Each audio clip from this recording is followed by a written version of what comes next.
அங்க உள்ள ஒரு ஃபாதர் இருப்பார். அவர் ரொம்ப பேரன்பானவர். அவர்கிட்ட போய் கேட்டேன், ஃபாதர் வாங்க ப்ரொஃபசர், நான் கிண்டல் பண்ணார்.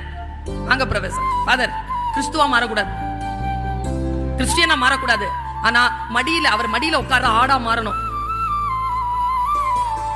என்ன செய்யறது சொல்லுங்க? அவர் சொன்னார், எதுக்கு உனக்கு அந்த ஆசை? இல்ல, கிறிஸ்து மடியில உட்காரணும்னா, குருநாதர் மடியில உட்காரணும்னா எவ்வளவு பெரிய விஷயம். எவ்வளவு கொடுத்து வச்ச ஆடுது. அது கொடுத்து வச்ச ஆடுல சொல்ற பேச்சு கேட்காத.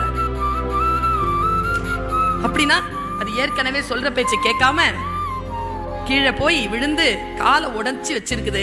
காலில் கட்டு போட்டு வச்சிருக்கிற அந்த ஆட்டை கீழே விட்டால் வழி தவறிடுமோன்னு நெருக்கத்தில் வச்சிருக்கார் குருநாதர். அதனால் நீ அவருடைய பேச்சை கேட்காத ஆடாக இருக்காதே, அவர் பார்வைக்கு உட்பட்ட மேய்ச்சல் நிலத்தில் இருக்கக்கூடிய ஆடாக இருக்க முயற்சி என்று அவர் சொன்னார்.